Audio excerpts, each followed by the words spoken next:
Ladies and gentlemen, please come in. There's plenty of seats down the front here and the front here. And there's a front here over there as well. 80 speakers in total, including 40 speakers from 13 different countries around the world. Like Polonius, I will be brief. I just want to welcome you all to this seventh meeting. We have, over the years, I think, achieved a kind of critical mass. Part of it for this meeting is due to Neil and his staff and the incredible hard work that they have put in over the past year. We also are focused on the maintenance of information in the long term. So we're the pointy end, the practical practitioners. After the awards were done, normally politicians say have the photos, do the awards, and then head off. Our Premier, on the other hand, is actually a reader. He actually reads books, and not only that, he enjoys them. When we pick up documents and you have to read and reread those paragraphs, it's our fault. It's the politician's fault. Because for years, we haven't insisted on clarity of communication. For years, we're too busy or too preoccupied with other things to make the stress, or to stress the importance of clarity in communication. And this is an exercise that never finishes. There is no end point. There is no, right, well, we've done that, tick that box. The job goes on and on and on. We need rigorous tests for readability applied to all government agencies and documents for public consumption. I'll therefore be asking my department to arrange for random checks by focus groups of selected documents from every public sector agency, and those focus groups will assess the documents for readability, for clarity and for ease of comprehension. It will, in short, be a plain English audit of the entire government sector.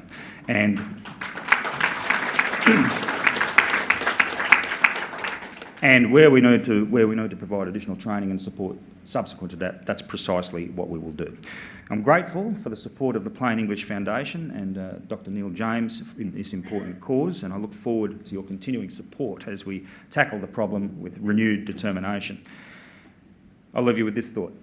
Future parameters for key human resource language management indicators are predicated on a high expectation of values-driven optimisation. In other words, I remain confident. I wish you every success in your endeavour. It's a delight to be here with you today, and keep up the good work. This fight never stops, and it doesn't matter what corner of the globe we're in either. This fight will not go away. It's one that we must win, and you have my support as we tackle the abuse of language whenever and wherever we see it. Thanks for being here.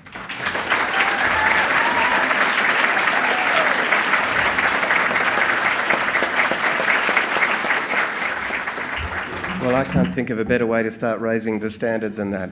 It was excellent having the Premier there, and I think a real boost to our cause having the man at the top, making such positive statements. Certainly communication is my passion, so anything that we can do to help clearly communicate, that's fantastic.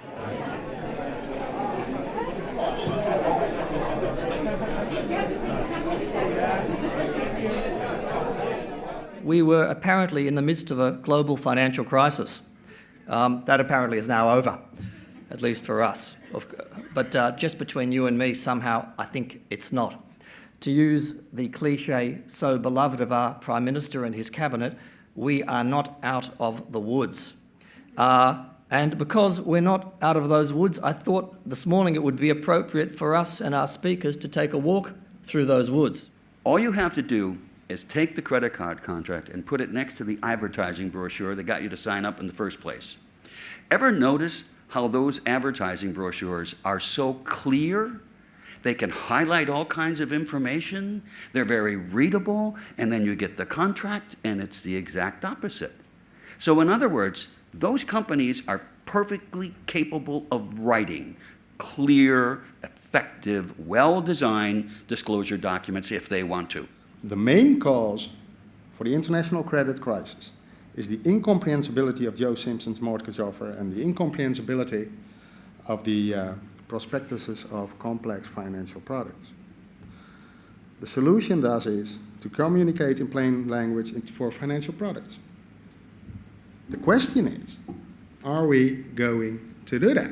You take a whole lot of these mortgages, you bundle them all together, you put them in levels of good ones and bad ones, you take the bad ones, you put them in a pile, you sell the good ones, you get the bad ones, you get a whole lot of other bad ones, you wind them up together, you put them in another pile, you take the bad ones out the bottom and you say these ones are the better ones, and you end up, if you do that a few times, with the worst of the worst of the worst, and what we started with was the bad stuff anyway. Right?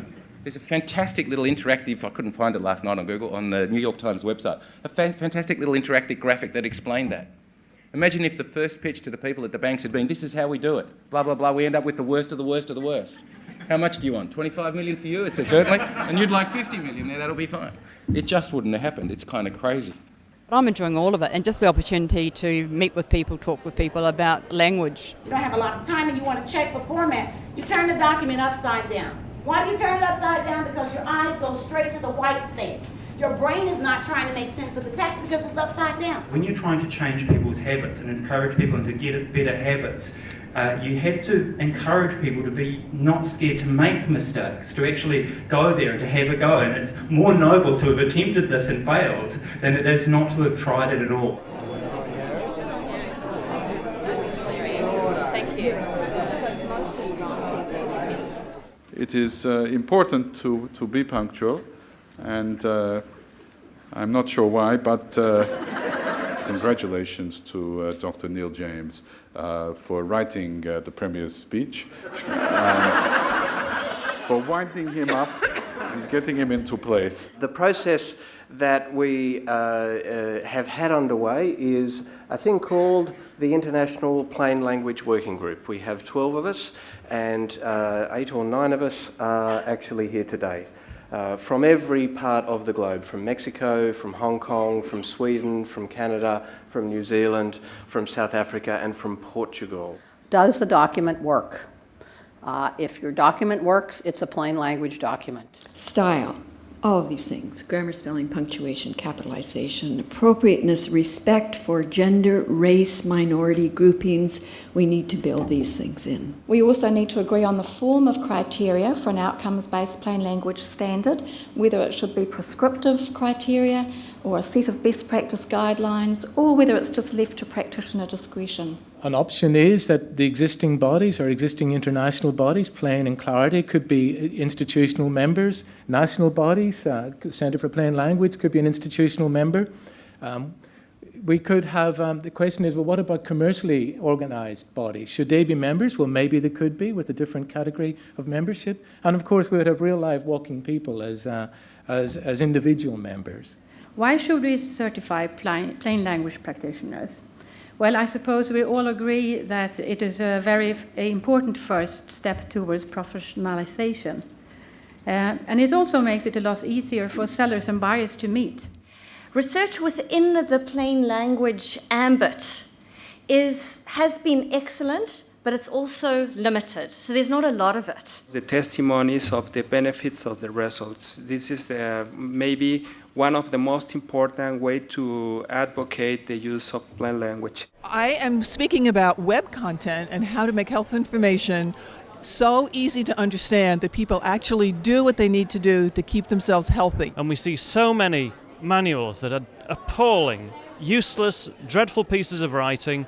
They need to be reorganized, they need to be rewritten, they need to be tested with typical users, otherwise they are hopeless. This year is 30 years since the celebrated shredding of forms on Parliament Square in London, which kicked off the Plain English campaign in the United Kingdom.